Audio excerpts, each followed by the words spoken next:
continue with this conversation and speak to accountant and commentator Khaya Sithole, who's joining us live now. Khaya, thank you so much for your time this afternoon. And before we even get into some of the talks that could be taking place this afternoon in the ANC's NEC, I'm keen to hear your thoughts on this one.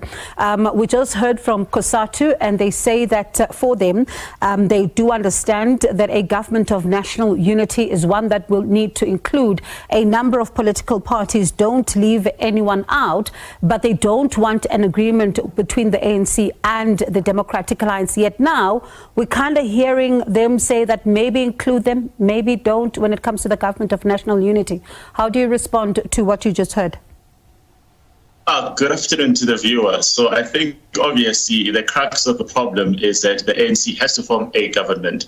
And of course, in forming a government, we are really working on the spectrum of, do they enter into a formal agreement, which comes with its own challenges, or do they simply enter into a less formal alliance, which probably deals with a lot of the anxieties that some people already have. And I think obviously if the ANC can finally find a way to essentially say we've managed to form a government without binding ourselves into a marriage of inconvenience, then perhaps some of those issues may indeed be resolved. But what we're waiting to see is obviously how the ANC arrives at a consensus point that says this is what we want to be able to do in order to make sure that we can indeed form a government after next week. And within that particular conversation, these are the trade-offs and these are the things that we're willing to do or not willing to do in order to avoid alienating our core constituency. Definitely not an easy conversation, but obviously it's one that has to be done. And just how difficult is it likely to be, Khaya, and these talks, how have, they've been, especially within the NEC itself? Because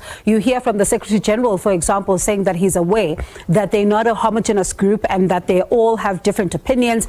Given the fact that alliance partners making their stance very clear, some ANC members also coming out in public, making their stance clear, how difficult do you think the talks were behind closed doors?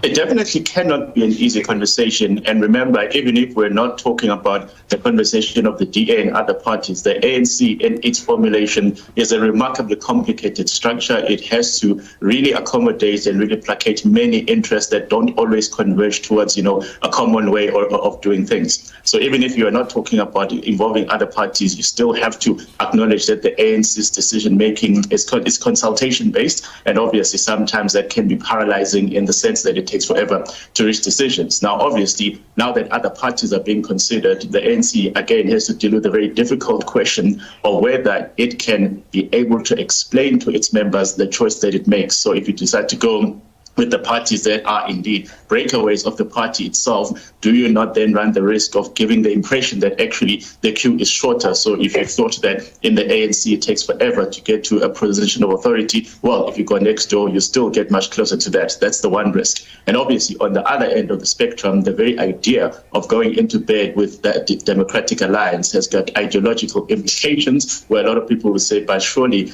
nothing we do is ever going to be reconciled. So how do we actually then even form a working alliance here? So again, a lot of trade-offs are going to be necessary, but I think the easiest way to get across the line is to simply say we are going to form a government, even if there is nothing documented in relation to the marriage of inconvenience that we're going to do.